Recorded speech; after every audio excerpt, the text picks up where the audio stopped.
I'm joined by James Mekenye, who is the Director of Programs at Family Peace Association, Kenya.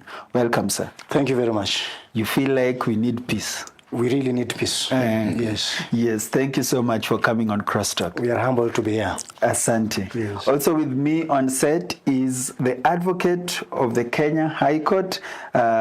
He's a lawyer, he's a mediator, Muga Apondi. Welcome, sir.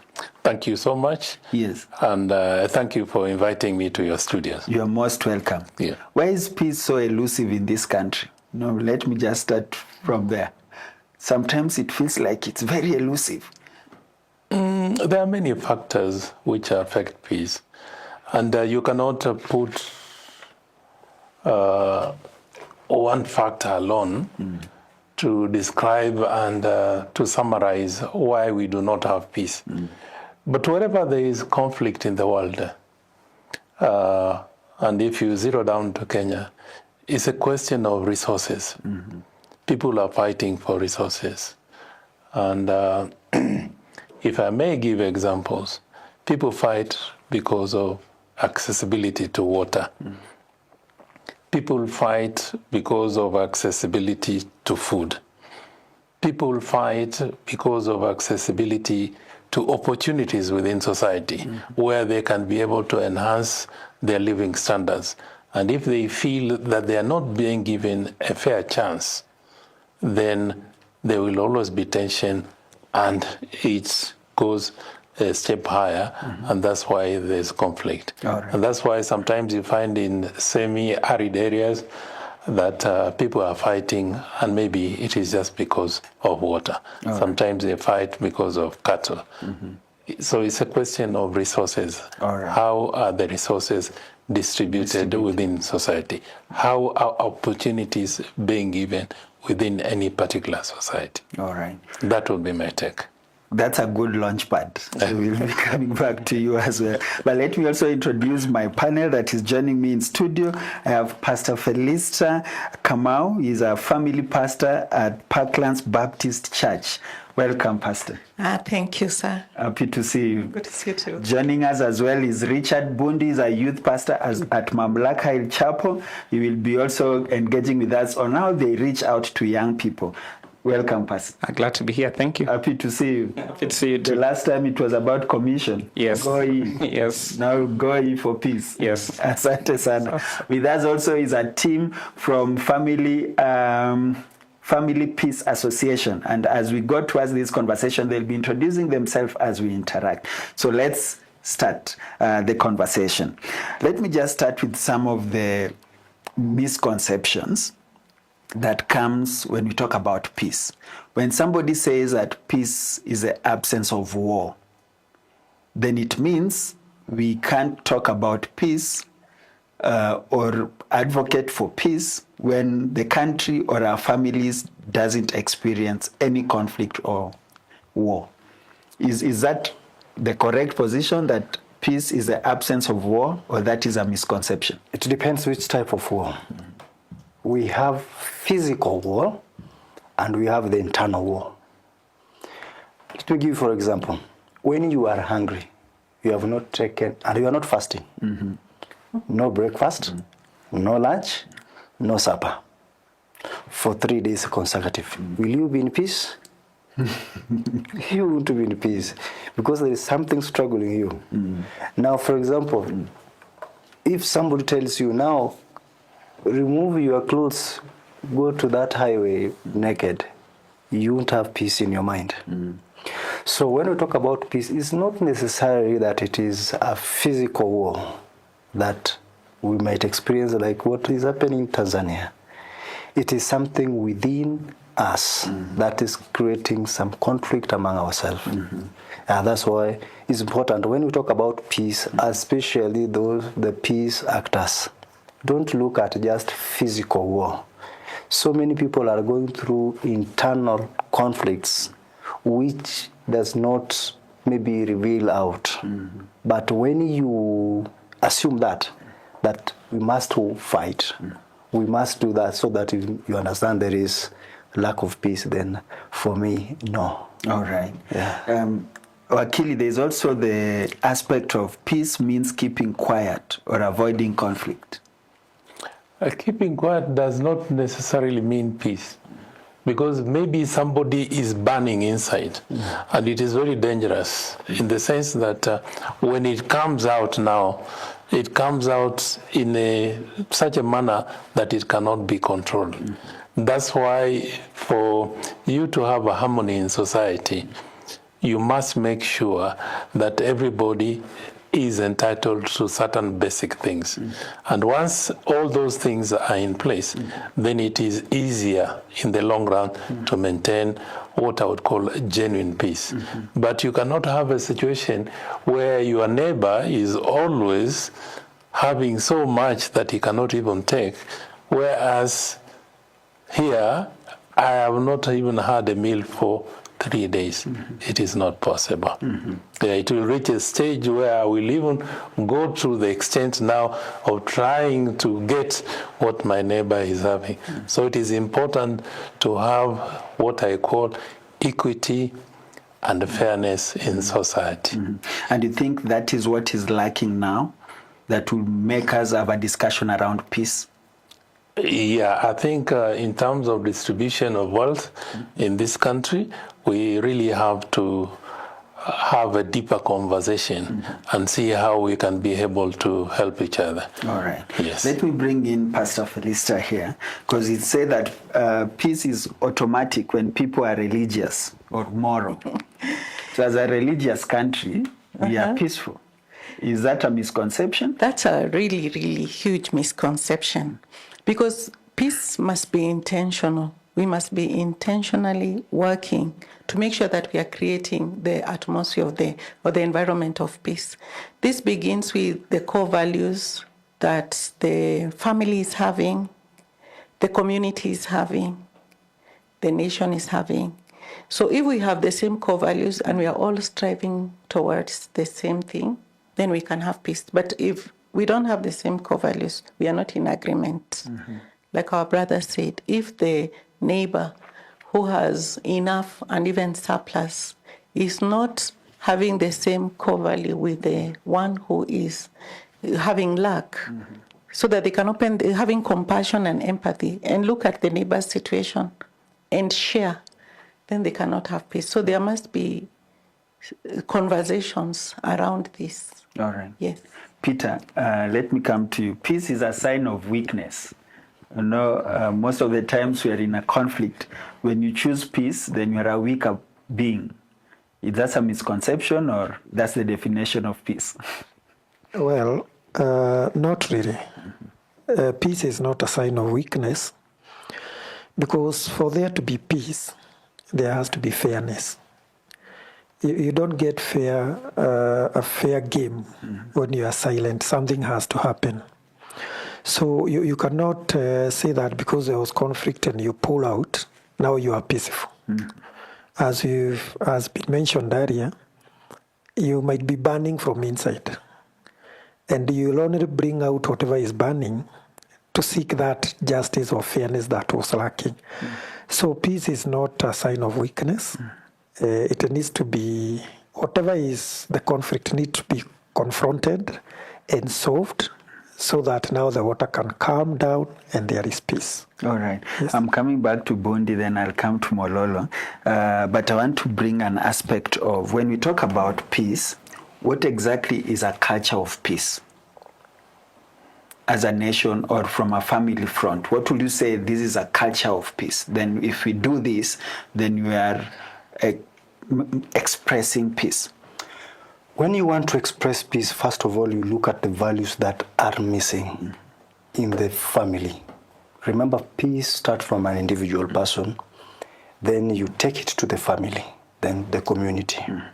So when you look at those values that are missing, for example, when we talk about respect, if there is no respect within the family, then there is no peace. If the true love that you need within your family is not there, then meaning that there is chaos all through in the family. So peace starts from somewhere, and when it's lacking, then it means that we are not doing it right. That's why, as an organization, we are trying to reach out to the families so that the lost values that we abandoned, when we bring them back, we restore them back to the family, then we are not going to have issue with peace. Okay. It will be automatic. And that's most important thing that each and every individual, every family, every community should look at. The values that we lost. Okay.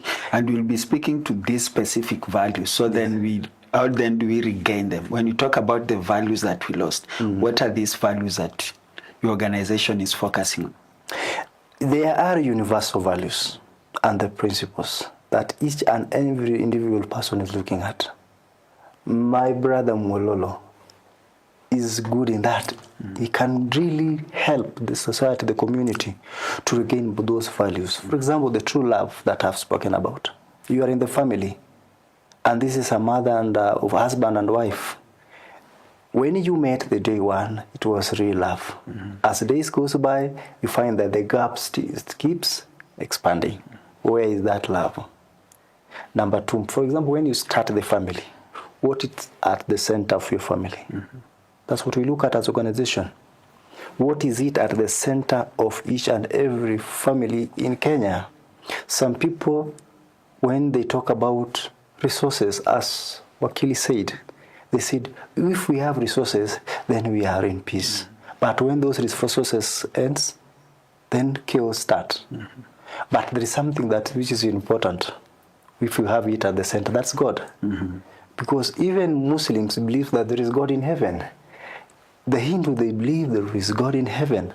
So when we have that God at the center of the family, then the whole world will be in peace. Okay. Yes. All right. Wakili, most of the times when you talk about peace, we don't look at it from the unit of family. Many a times it's a national outlook of manifestation of our countries, and as you've mentioned, also resources. So we look at it from a global perspective, not necessarily from a family point. When you talk about mediation and being in that practice, do you see most families come to mediate conflict, or it's more in terms of nation to nation? You see, when there is conflict at an international level, there must be a source or basis on how that conflict started. But as my brother here said, it is very important because a family is the smallest unit that we have.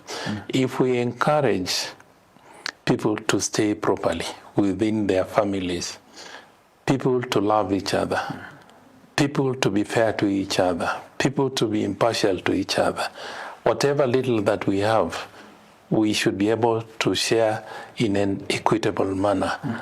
And that's why at a family level you find that there are a lot of conflicts. Like, for instance, if one of the parents passes away, and then now there's a conflict. Reason? Because the children, every child is fighting for the properties which were left. The same conflicts that you're having at a family's level sometimes tend to be escalated now at the national level in terms of the resources. When you come to countries also, sometimes they also fight because of the resources. We know that for sure, that there are countries which have been blessed in terms of resources like oil. But it is also a known fact that these countries have never benefited from the minerals because of conflict. So basically, what I'm saying, when there is a human conflict, most of the times, I'm not saying all the time, the fight is normally equitable distribution of resources. That is more or less is the center thing. If you come to the family level, it's more or less the same. So it is important that we encourage families to be strong families, to be God-fearing, and to live in a peaceful and harmonious manner. And in the event that there is a conflict, you do not necessarily have to go to court. Yeah, because the courts right now, the number of magistrates are many, the number of judges are many, but they are not able to resolve all those disputes. And that's why the Kenya Constitution 2010 clearly stated at Article 159 that the courts should be able to promote what you call ADR, Alternative Dispute Resolution Mechanism. If you go to the Civil Procedure Code, it also encourages parties to go for alternative dispute resolution. If you go to the Family Law Act, it also encourages families, couples who who had issues, whatever, to also pursue that line. And these are not things which are new. They were there even in our communities. Before the colonial government came into place, Africans were able to resolve their problems. They would sit under a tree, and there would be some elders who are respected, and they will be given a chance to resolve some of these issues. So we should not always be looking for solutions from outside. We should also look at what resources we have on the ground, and we should be able to live peacefully without necessarily having to invoke the law. All right. Yes. All right. I'll come back to that. But let me get to my friend Richard. Pastor, it is said that only government or leaders can bring peace. We can talk as much as we want, but the only people that can bring peace is government or leaders in power. Is that a misconception, or it starts from a family unit, as has been mentioned?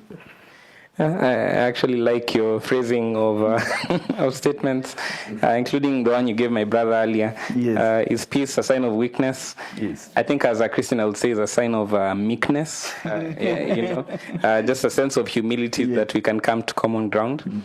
But to the question you've asked, I don't think government is the only body that can bring peace, and also not to absent it, because governments exist to organize society and to bring the people around, to have a sense of commonality. If everyone is a leader, then no one is a leader.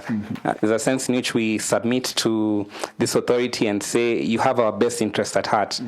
Problem comes in when there's a form of distrust and mistrust, and we can't tend to believe that what the government is doing is for the benefit of society.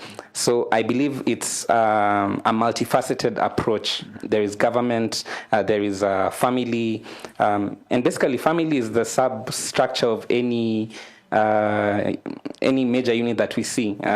Church is built on the substructure of family, government as well, society. If you don't deal with the root cause in our families around the dinner table, then even if you bring in the United Nations to bring in governments around, no solution will ultimately be found if the policy hasn't been ingrained into the family unit. So I do lead the youth ministry in my church. And I can tell that the anger is not really against the government. It's the equitable distribution of resources, opportunities to get jobs once they graduate. There's a whole thing going around, and it's not really anger towards the government. It's them saying it's trickling down and it's affecting our family unit. We can't find peace outside and within. So I think it is a multifaceted approach, not just us looking squarely at the government to give us solutions. Okay. Yeah. Okay.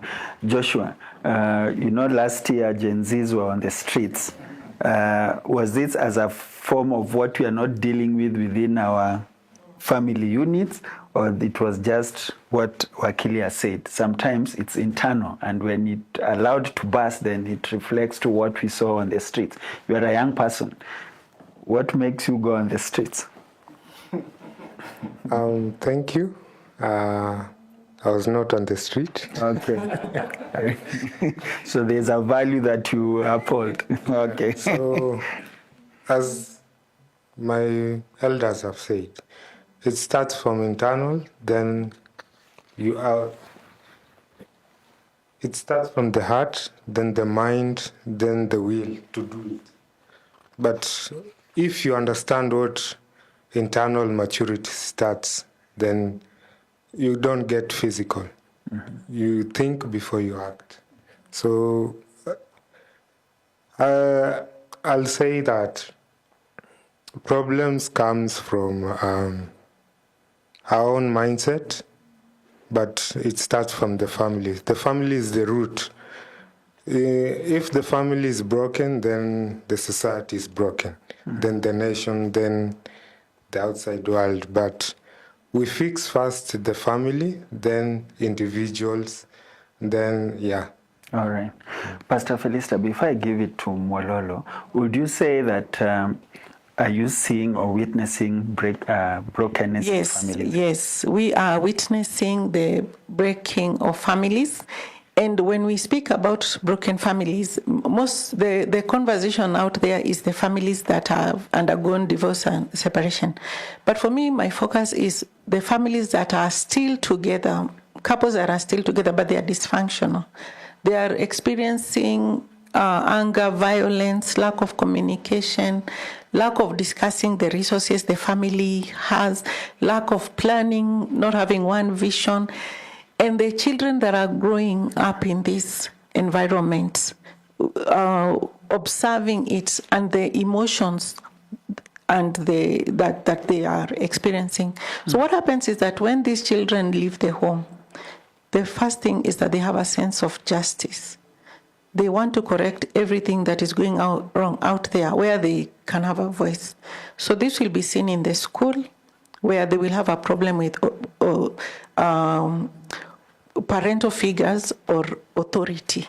So they'll have a problem with teachers, they'll have a problem with rules, a problem with the laws. It will be seen in the university, it will be seen on the streets. So if families can accept to have this conversation in the home, step out of the dysfunction that are happening, and I hope we can have time to speak about that in the conversation, and correct this, I think there will be a shift in the mindsets of the young people, how they view government, how they view even church leadership. Yes. Okay. All right. We'll come to that. Mr. Mwololo, working with Family Peace Association, what are some of the things that you've seen as the gaps that were being mentioned by James here? Thank you very much. Family Peace Association is actually advocating peace through the families. And when we talk of families, we are talking about the family of a husband and wife, father and mother, parents and children. When we talk about such a family, it means their relationships are harmonious, loving relationships. They should be guided by certain family values. And the greatest value should be true love. That's why we talk about God-centered families, because who is the origin of love should be God. And therefore, when we talk of God-centered, it doesn't mean that we become more of a church, more of a religion. No. We must know that the origin of peace, the origin of love, is God. So we are talking about God-centered families that should now drive the agenda towards peace, because we cannot have peace if we don't have love. Now, in the family, basically, somebody said, peace begins with me. But I want to a bit analyze that me as that is an individual. As an individual, we are not just physical beings. We are also spiritual beings. And when we talk of spiritual beings, just like our mind guides the body and the body follows, our spirit self should guide our physical self. Our physical body is after food, clothing, shelter, and sex. But our spirit is after love, truth, beauty, and goodness. These are the spiritual values that should guide our material life. When we are anchored in those spiritual values, then the physical body will be no problem. We can be able to control ourselves and even control our environment. But the major problem is that our physical body grows more than our spiritual self, and therefore we become completely weak, that we cannot be able to control anything. Even thieves, when you ask them, is what you are doing correct? They will tell you no, but I just find my body doing that. You find a doctor, he knows smoking is bad. It destroys your lungs. But he tells you, I cannot stop smoking. Why? He has all the knowledge, everything, but he doesn't have the willpower from within, the spiritual energy to be able to say no. Or somebody becomes a drunkard and he cannot do without drinking. Where is the problem? The problem is the spiritual aspect of this particular person is weak. Therefore, what we need more is to actually activate, as our brother James said, to enlighten our spiritual, awareness, such that we can know what to do. Even if you found people drinking, you wouldn't drink because they are drinking. You can say no. If you found people doing something and it is not appealing to your conscience, you would say no. Okay. Why? Because you have values guiding you within yourself as an individual. But there are also values that are in the family. But I think we can talk about that. Yes, we will talk about that. And I think there's, yes, as you come in. The attention of all of us here is that, and I think all of us are aware of this, is that the rate of divorce right now is very high. And you see, in the past, most of the divorces would happen when people have stayed over a long period of time. Mm-hmm. But the current situation is rather disturbing in the sense that you find very young couples rushing to court to get divorce. And if you look at the background of these young couples, you will find that there are people who have known each other for a very short period of time. Somebody goes to a social place, to a wedding or a funeral or any other of these events, he meets a beautiful girl. After 3 months, 6 months, they're already married. But you see, in the past, it took a long time before somebody got engaged into some of these things. So you find that the marriages are rushed, and they come to realize that they are not compatible with each other. But if we had a long period of maybe courtship before somebody gets married, then it will be easier for the couple to know each other and to commit themselves. So I think on my side, I would say that I think the church has a lot of work to do. The other religions have a lot of work to do, and even the state has a lot of work to do to try and bring harmony in some of these families, so that before people decide to get married, that is their choice. But can they make the right choice by having proper preparation before they get married? All right. Yeah. I'll come to that, and the aspect There is of something church. we wanted to add somewhere. Yes, we shall. Yes, we shall. I'm just making them start to think about it. Yes. That there's an aspect of church that is coming out very strongly. Yes. That the two pastors will need to speak to. Yes. And there's also the aspect of what the young people say. Yes. If you court for 6 years, Yes. kwani ni degree mnasomea? So they make sure it's a microwave kind of courtship. Within 2 weeks, they're married. Yes. But are youth or young people in our society today victims of broken families? Now, yes, they are victims. Yes, Why? add what you want, then answer that. Just to connect the Yes, two. yes. Nowadays, young people are highly preparing for the wedding day than the marriage itself.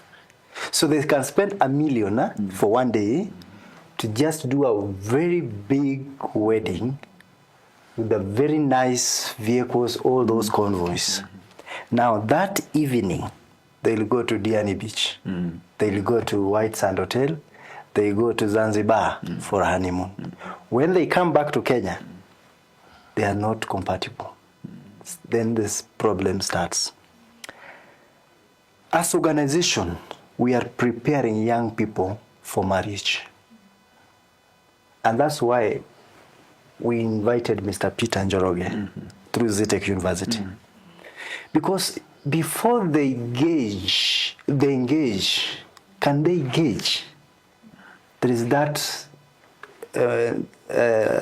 what you normally use to do the constructions, that gauge the level. Before you engage that gentleman, that lady, have you gauged this person? That's the challenge we are having in Kenya. So, as Mololo said, our youths are looking at the physical appearance of an individual. For 3 weeks, this is the perfect person for me. Of course, yes, there are some that works. And we cannot dismiss that. But majority, they look at physical. And then look at the qualities of some of the people they want, the young persons. This is the type of person I want. Why did I say the church need to do something? As Pastor Felista was saying, I also am a minister in the church. When I look at some of the marriages in the church, they will just use the same car kutufunga macho that we are together. But in the real sense, they are not together. Why? They left the road long time. Long time. And this is what's affecting the churches. To date, Wakili is here. Most of the divorce cases in courts are for Christians. Yeah, that is true. Sindio Wakili? That's true. We Christians are the ones rushing to court for divorce.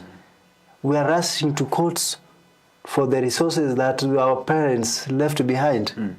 But what about other religions? They know how to embrace each other. Wakili, how many cases have you dealt with? Very many. Very many. And for Christians. And on Sunday, we are in church. We are the elders in the church. We are the youth leader. We are the youth pastor. You are so and so. But outside the church, you are somebody else. May God help us. Pastor, come back. Let's just hear from Peter first. Pastor, before you pick it, I know you are burning. Yeah, Peter, you work with young people. You train them.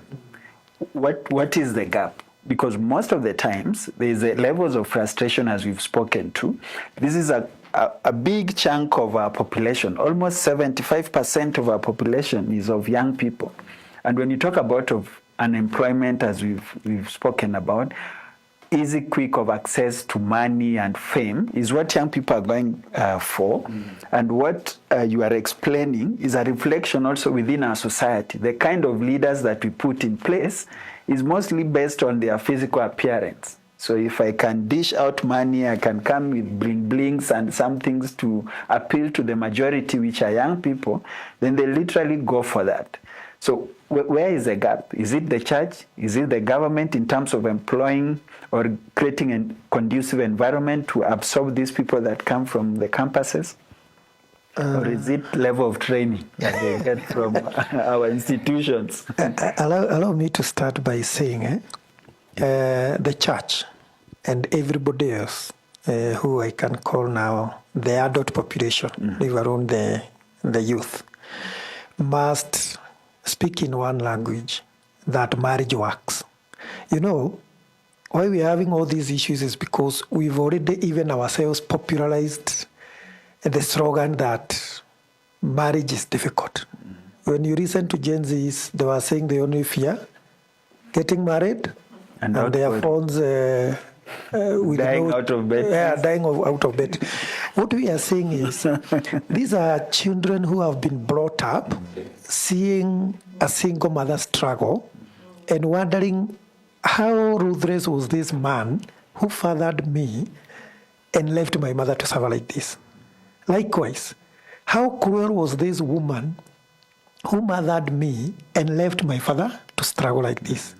These are children who have seen their parents struggle with loans, their parents struggle from one job to another, their parents even get collapsed to give them food.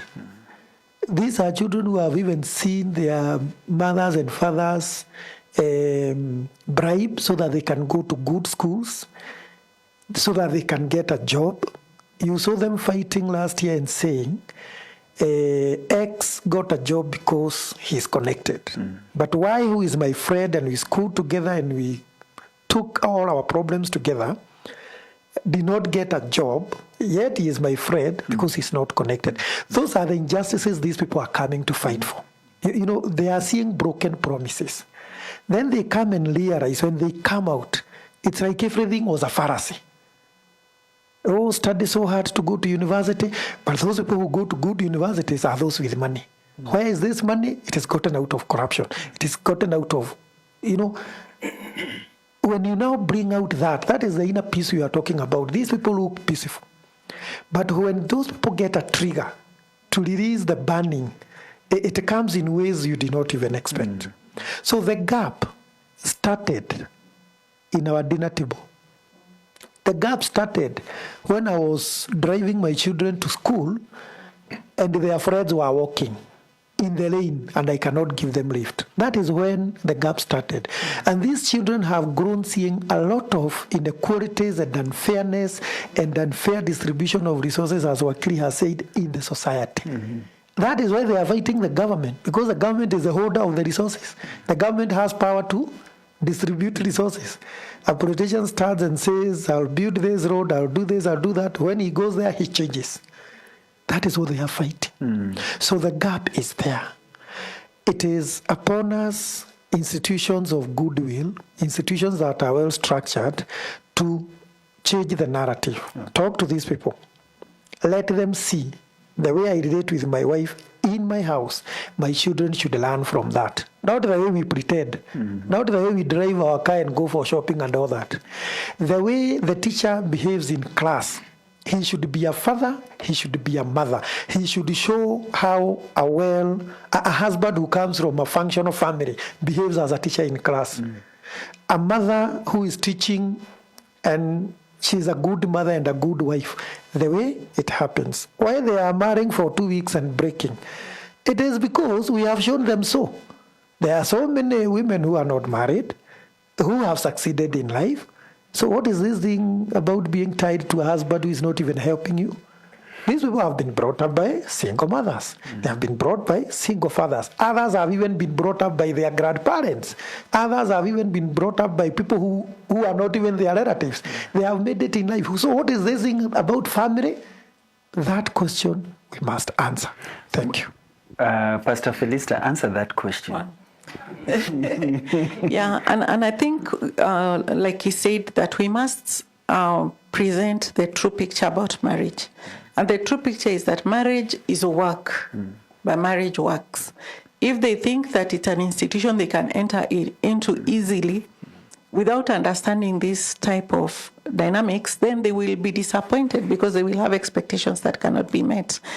But I also I would like to just challenge the young people that regardless of the family type that they came from, that they can be in a space where they can make a personal, intentional decision concerning their own family they want to start. And the reason is some of the practices that are going on right now in even the universities, institutions of higher learning, in terms of relationships with the opposite sex. As early even as not just the colleges, but even in high school, there are some decisions that are being made concerning how they view themselves, the young people, the body. It's not a strange thing to hear them talking about their virginity with the intention of breaking it, not looking at it as something they need to preserve. And preparation for marriage begins from childhood. that a child will admire the parents, will admire the aunties' families, the uncles' family, will admire how the grandparents are relating, will come to church and see the wedding, will admire that and will desire that in their hearts. So the preparation starts there. What values are we don't have a problem protecting our girls. We don't want pregnancy. We don't want teenage pregnancy, but what are we doing with the young men?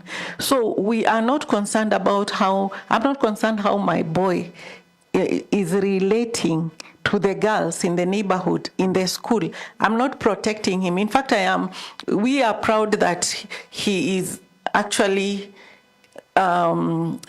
he's actually making moves. He is known for these wrong things. But we are so intentional with the girl. We are protecting. But you see, we are also protecting our family image. We don't want shame. So we work with these young people. They go to college. We are not supervising them. They can bring anyone home. We are not having these conversations. So by the time they're coming to church, maybe if the church is not having conversations on dating, on relationship, so what we have begun to see is that most people will come for the premarital counseling classes. What is their motive for coming for these classes?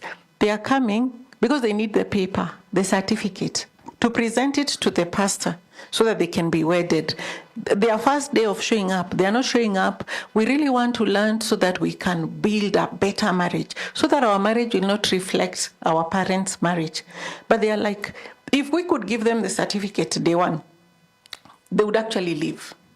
What is the purpose of premarital classes? The purpose of premarital classes is not just to equip the young people for their marriage. It's to help them in the selection process. And we allow them any time in the program, if you need to leave, speak to us. If you see a dysfunction, if you see you don't have the same values, talk to us. And as pastors, we need to also be intentional.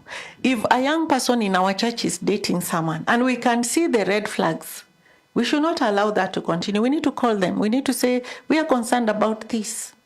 We need you to check this. Many parents are giving permission, I don't know if it's permission or blessing, to young people to wed a stranger, someone they don't know. They are meeting the families a week or two before the wedding for the negotiations. So long as the negotiations are done and dowry is paid, money is in the bank, we are happy. But have we even met the family? Do we have the same values? Okay. And the challenge, I want to see that in the church, Honorable Wakili,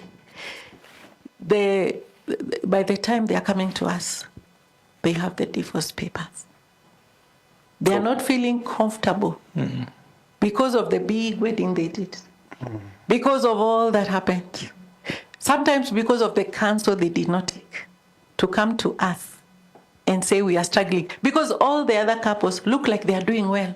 How can I be the one struggling when my friend who got married at the same time with me is exiling? They don't know the other couple is also struggling. So by the time they come to us, they already have. In the past, what happened is that the pastor would be aware of your marital struggles. The pastor would walk with you for a few years, trying to help the situation. And then when they've done everything, the family also. So sometimes you will say, have you talked to your family? Does your family know this is happening? They'll say, no, we don't talk to our family. We don't go home. We are a nuclear family. They have cut off all the people who could help them.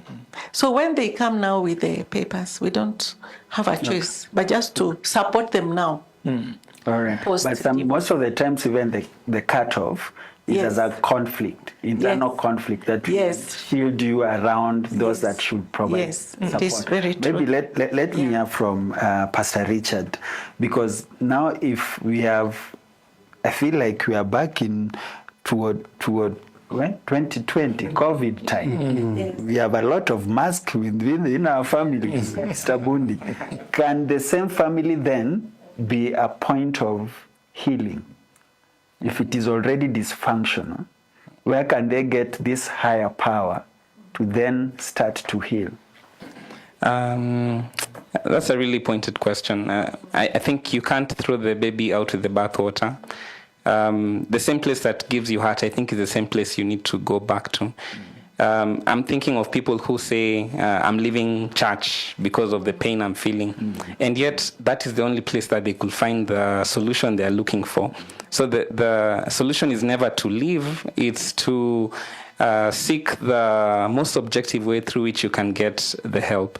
So I still believe family is the substructure and the unit where the young person and even the old person, I think nowadays I've seen a lot of focus towards the Gen Zs and all that. It's like there's a generational war. There's a generational war, and yet we all need each other. We are all symbiotic. There's a Venn diagram happening here. Not that Gen Zs are the ones meant to dictate the direction of our country, but we all need to leave the stands and get into the arena and fight together on the same side. We are on the same side. So I think we need to still value family, redefine it, and go back to how God defined it. And I think in Genesis 1, 2, and 3, we can see that the structure was always Adam and Eve. Even before the babies came, that was a complete family. And as God will bless them with kids, we can see the dysfunction that began to happen there and how they were tearing apart. But even with the flood, God comes back to this this substructure, and he keeps on going back to this structure to build up his world. And at the end of time, tongues, races, all brought in to still be a family. So I still believe that we can find solutions in our family. We need to stop lowering our standards. For example, we've been talking about this with some of my youth pastors, that nowadays parents are happy that their children are not attracted to the same sex, whether they are playing around or not and fornicating. At times that is not the issue in their mind. They are happy. At least it's a girl. At least you've not brought home a boy. And so our standards of morality are also going down. We have absconded the authority of the scriptures. We are not reading from the same page. So I will still tell my youth every single time, go home, talk to your family, talk to your siblings, talk to your parents, and don't pattern as your family as to the ills that you saw. Start afresh. Bring in a new narrative. Don't always have this victim mentality that, this has always happened to me, I'm the worst person. I think that's a defeatist kind of mentality. You start afresh and you create a new narrative for the future generations. So I will still point back to family is the place that we will get our solution still. Now, that future generation is talking about the pastor. This is a broken marriage. The father has gone his way, the mother has gone, and the children are there. What I may advise maybe such a family is, let's try to help these children so that the generational curse should not follow them. As the Bible says, your forefathers sinned, now you bear their punishment. In order to avoid that, now this is a young girl, she's going to get married in 10 years, then she's also separating, and the children like that. That causes those, how do I call it? Those habits. Actually, we should be able to stop them. As the church, we should help them. Even if it's a single mother now, the years have gone now, this is somebody 45 years, she can't get married. Focus on the children. Because for her, she has few years to stay. But the children have many years to stay, in the manner that we have to look at the children so that they don't follow what their parents went through. They don't also go through that. All right. Let me give one liner. We were in Germany in July and August. It's a place that's post-modern and post-Christian. The systems are working. Everything is working. But you can tell there's a sense of war here because the family structure is really dysfunctional. And so even in the presence of everything we are looking for, employment, money, we can get that. But if the substructure itself is not working, which is really the case in the West, then they're not really moving forward. There's this facade that they are putting forth, and that's what I think Kenya might be in 20 or 30 years to come if we don't deal with the unit. I just thought I'd mention that. Okay. Mololo wants to say something. You can just pass the mic, then I come back. And then maybe... Thank you very much.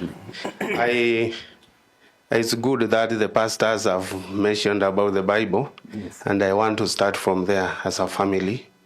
As I said, when we talk of a family, let's go back to the original vision of the Creator, God. Because God created with a particular purpose, and we cannot go away from that purpose. The moment we deviate from that particular purpose, then we are doomed. Now, in Genesis 1:27 says, God created a man and a woman. That he created men in his own image, a male and a female, he created them. So the image of God is not one man alone. The image of God is not one woman alone. The image of God is the complete image of God is one man and one woman when they enter into marriage relationship. That is the complete image of God. So when you are saying that I want to divorce or I want to separate, in a way you are saying I want to destroy God's image in our marriage, in our family. That is what you are exactly saying. And we should know why we are going for marriage. Genesis 1:28, after they were created in God's image, God gave them the mandate, the 3 great blessings: be fruitful, multiply, and have dominion. This is for everybody. It is not just for Christians or Jews or Muslim, Jews and Christians. It is for everybody. That was God's direction from the beginning. Normally, I hear the saying, let's see where the rain started beating us. So we need to understand from there that there was, from the beginning, God had a design of the kind of family he wanted. Not just that the family was designed by some professors or some scholars came into a meeting, a conference, and they said, this is the way family should be. No, that is not the point. It was designed by God himself.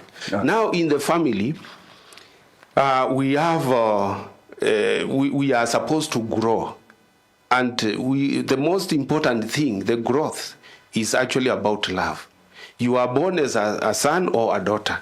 When you are born as a son, you have your journey to grow as a son, to become a brother, to become a husband, and to become a father. As a daughter, you grow as a daughter to your parents. You grow to become a sister to your brothers and sisters. You grow to become a wife to your husband and also a mother. So each one of us has their particular path to follow.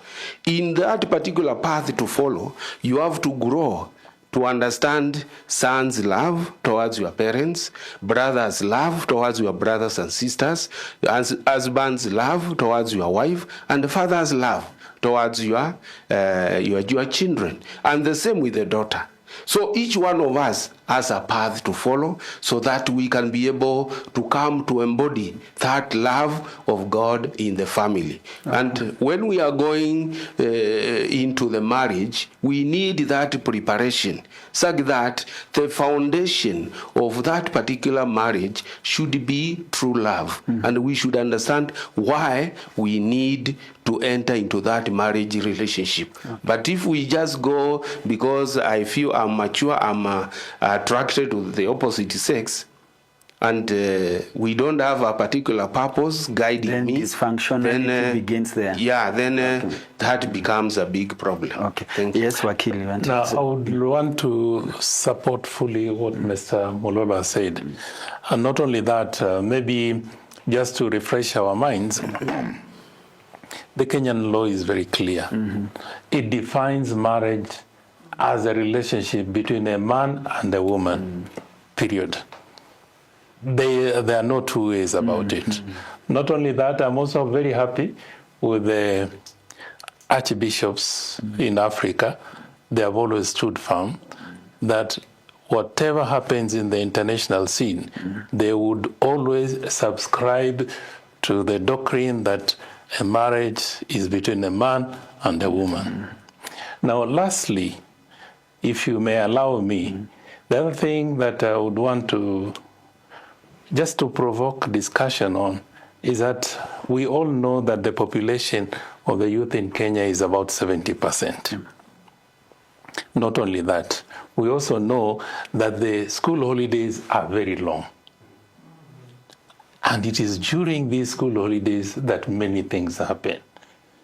As a society, can we interrogate that space?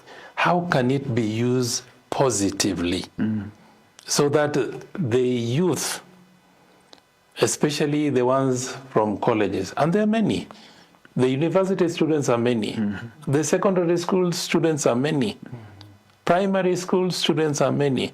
How do we keep them busy during the school holidays? Personally, I don't have any solution, but I think it is high time we sat down and as a society, we think on how we can be able to help and mold these young people to become better citizens for this country. Okay.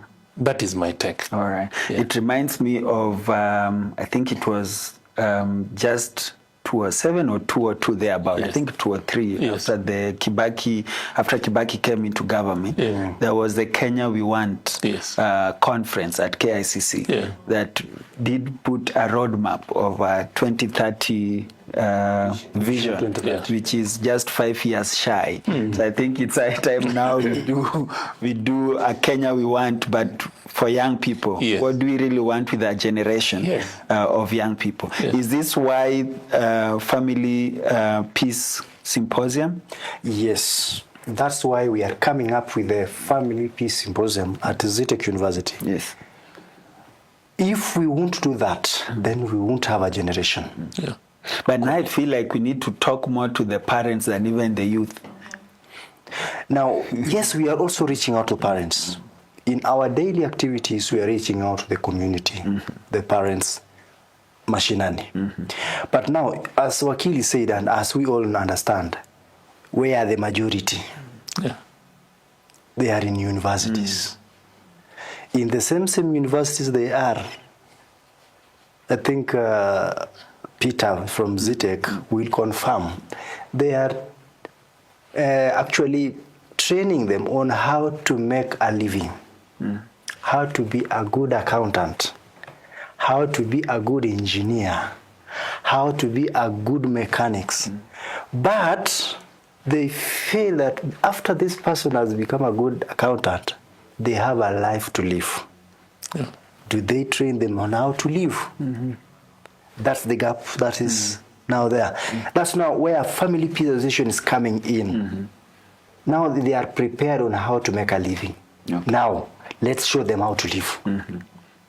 As they start year one in the campus, as you start your careers, remember there is a life to live. This is where now where the organization is coming in to help them understand. And that's why I said, before you engage this lady, gauge. You see, you gauge so that you know what type of person is this. Through this symposium, we are going to come up with a club which has never been there, called Campus Family Club, whereby they come in the first year, they are being prepared to have families in the near future. They meet once or twice in a month to discuss about what type of family do you want to have. When this is a gentleman who has just joined Kenyatta University, very new from Pokot, now he's here in Nairobi. He's meeting a very beautiful lady from Nyeri. Now, how are they going to sit down and discuss about families? Where? Because after class, everybody is running to his or her own places. But if we have a corner whereby they'll be discussing about families, then we have strong leaders who are driving them. Remember, there are also CU clubs, Christian unions. Yes. They are there. Joroke, they are there, isn't it? Every time they will be doing the services. After service, wanashikana wawili wawili, they are going out. Remember, touch for young people is very sensitive. They touch. Where do they end it to? You can understand. femicide. Yes. And you've seen it last year. It was common with university students just found dead in apartments. Yeah. We can laugh about it, and it's Yeah. happening in our universities, even with the presence of the bodies that you speak. But I know there is strong Christian unions within some of our universities. Yes. And even Focus is working with young people in universities as well. So those forums are there. I think what is needed is the intentionality from family's point of view, where we stop talking on WhatsApp Yes. around dinner table. Just speak out issues, Rev. Yes, this is very, very important. And the thing I want to add is that we must be conscious of having healing conversations. We already are understanding that we know God's ideal was one man and one woman coming together, because God's intention was that children are parented in a safe space. But we know that that is not happening currently. So we need to embrace conversations on co-parenting. You can divorce a wife, you cannot divorce children. So once you've gone and you've been given the divorce papers, come back for a conversation on children. Don't wait until you are pursued. And co-parenting is not just sending fees or sending upkeep. Co-parenting is interacting with the children and with the young people, inviting them for dinner, hosting them, taking them for the weekend, letting them come to your home like these holidays. Let the children come over to the home of the other parents. So that means that as women, we will need to release the children.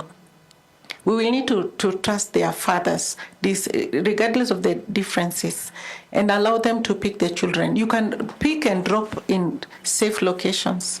The church is a very safe location, so that one parent can bring the children, and then the other parent can pick, and then they can be returned there. The other conversation is we must also embrace blended families. We know very well that if a divorced man, especially if they are in their 30s, late 30s, 40s, 50s, are very eligible. If they are in your congregation, they will be objects of disrupting the service because they are single. Every woman will want to pray about them, to greet them. So regardless of what we feel about remarriage, we know these things will happen. So we need to also embrace that conversation of blended families and encourage that once you've entered a blended family, as pastors, we still need to shepherd you.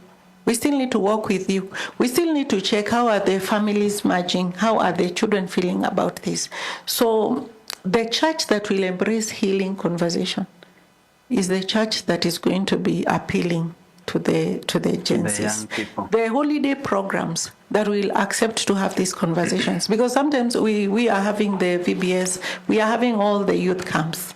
We can remember as young people, it is in the youth camps that we received a second opinion about life, about ourselves. It's where we received our formation. So those are the conversations that should be going. The family healing agenda, family restoration agenda. All right. Who is part of this symposium? Are pastors also invited? Yes, now. Because I feel like you already have speakers here. Yeah, they can be useful. Yes. Now, this symposium is bringing together the state and non-state actors. State actors, we are going to have the Cabinet Secretary for Gender, who is concerned about the families. We had a very powerful conversation during the women breakfast meeting in September. And that's where this issue of campus came out, because the dons were like, oh, what we are going through in our university is chaotic. And if we are not going to help this young generation, we are finished. We are going to have the PS for higher education. Why? She's the one to launch the Campus Family Club within the universities. So ZTech will open the doors for the rest of the universities across the country. Meaning that through the Ministry of Education, we can reach out to all universities in Kenya. When they are doing the orientation for the first years, at least Family Peace Association will be sending out representatives to each university to speak to them about family values. Then we are going to have the Judge of High Court, Helen Namisi, Yes. who will be talking about some of the cases she receives on her desk related to families, divorce, resource distribution, and all that. Last time when we had the breakfast meeting, we had Judge Lady Justice Kendagor, who said, I wish you could have known what is affecting our families. Kitu kidogo tu. Then, I intentionally reached out to the Registrar General of Marriages. Why? When they give out the certificate, Njoroge is here, is at home in the Zitech University. Before you are awarded a degree, you have to take 4 years, isn't it? So that you are qualified to be whichever the profession. But now in marriage, you are given the certificate before you start the class. I think it's a premarital class. So when we are sharing with them, they say, yeah, I know this is something we need to work, but look outside there, how many people need that certificate? Thousands and thousands. So for us, we assume, that's what they were saying, the church, the mosque, and the community at large has prepared these people for marriage. They assume. But the fact is, nothing. Even the church, as Pastor Felix has said, you can call them for premarital counseling. We are busy. Oh, Pastor, I leave job late. Or I stay very far. Excuses, but they want to get married. Okay. Then we have now the VC, Vice Chancellor Zitech, who will now give us the face of the university. What are they doing when it comes to raising up generations that will be embracing families? Okay. Yeah, so those are some of the partners and the church, and the church in Kenya. That's why Pastor Felix is coming in to speak about it. This church where we go every Sunday, every Saturday, what role are they playing to help this young generation? Before they occupy. Before they occupy. Remember they wanted to occupy churches? Yes, as a closing remark, I'm being told you are running off, but I'll just take a round of closing. Okay, let me just go quickly. But I want to go back to the question of the family. When we, in the family, when we become husband and wife, as we grow, as I said, from children to brothers and sisters to parents, to husband and wife, and then husband and wife, when we give birth to children, we become parents. So these levels of love are supposed to be learned in the family. When we understand and we learn them, then the parents become the role models for their children. How? If let's say the mother is so loving and loving the father so much, you are already modeling for your sons. They are seeing their future spouse, wife, in their own mother. If the father is so loving their mother, the daughters are already seeing the kind of a husband they would want to have in the future. And therefore, when as a family we become this kind of a family, and many families in that society become like so, we are already expanding to become, a society of families of love. And when we expand to the nation, we become one family under that nation. And I may say, the president is supposed to be like a parent to all the people. Like a parent parenting all the 50 plus million Kenyans. In a school, the teachers are supposed to be parents on behalf of their own parents. Apart from teaching mathematics, you need also to teach values. And the highest and the greatest value is true love. Even in our constitution, we recognize the supremacy of God. This means we understand and we recognize the supremacy of God's will, which is embodied in the Genesis 1:28, the three great blessings. And therefore, these things would be solved if we brought in the family setup on every level. A CEO is supposed to be a parent, parenting the company.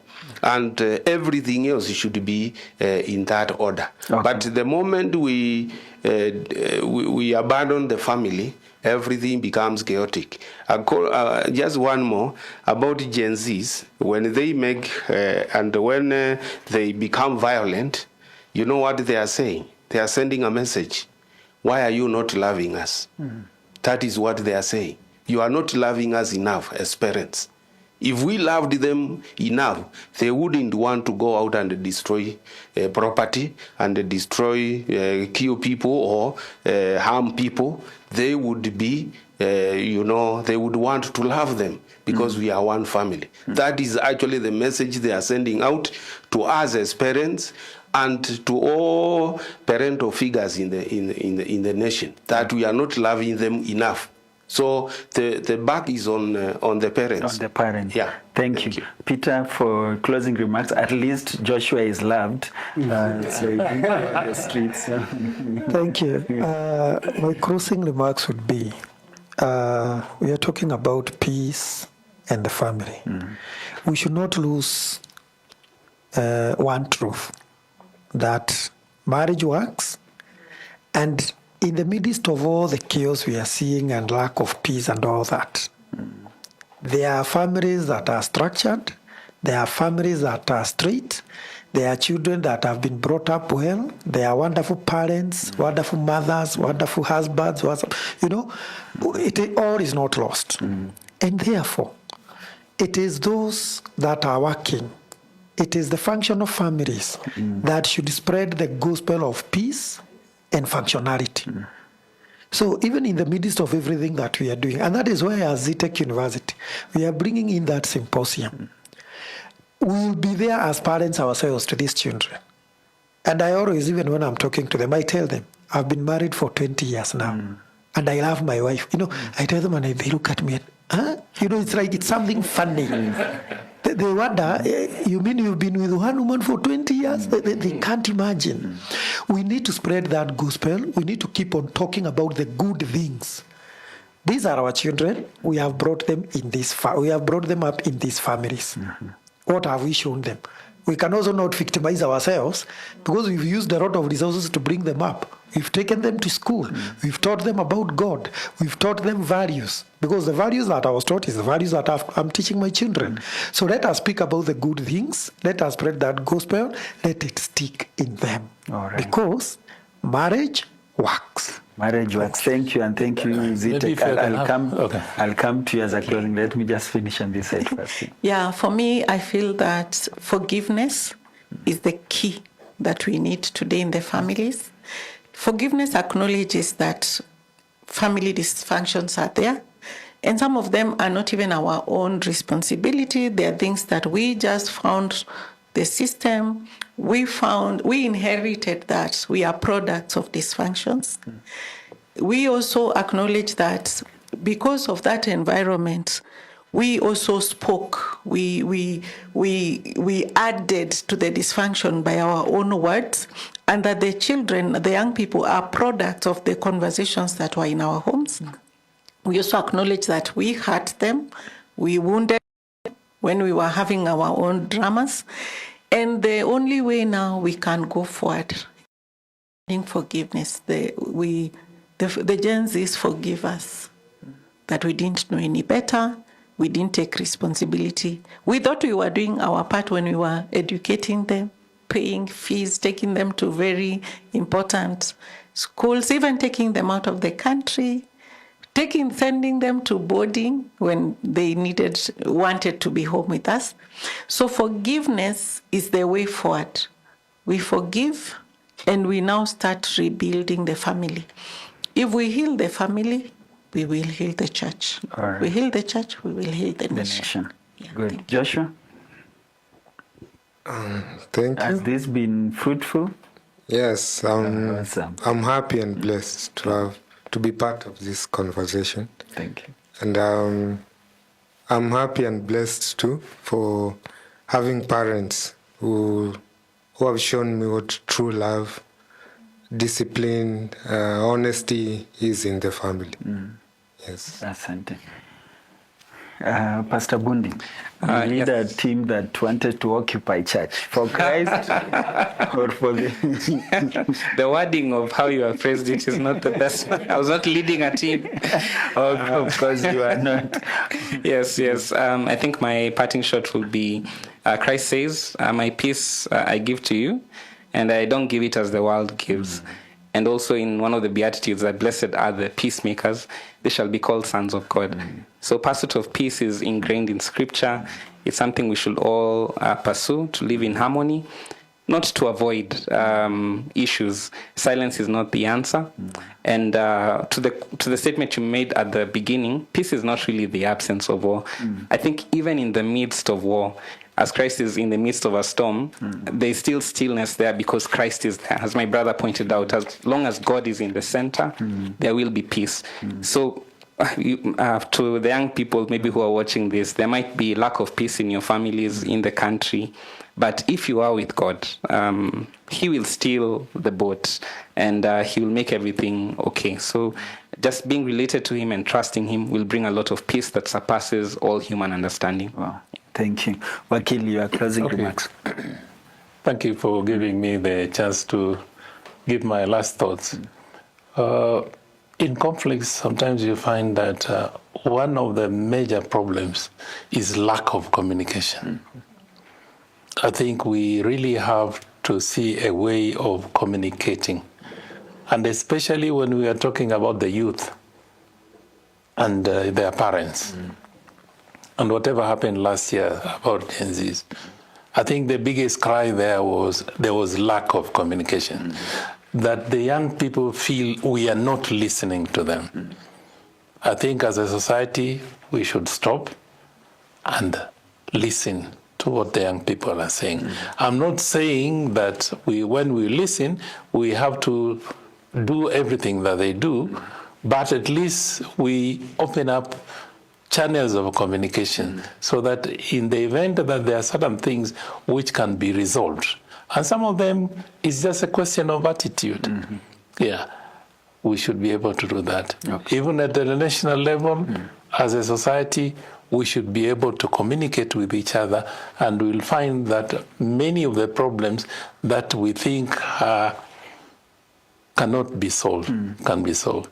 And that has also been my experience when I've been dealing with mediation cases. Sometimes you bring the parties together, you talk to them, they are exchanging very bitter words, but when you talk to them separately, you have what you call a caucus. You find that what each of them is telling you boils down to lack of communication. So to me, communication is very vital, and we should encourage that at all levels of our society. Wow. Thank you so much.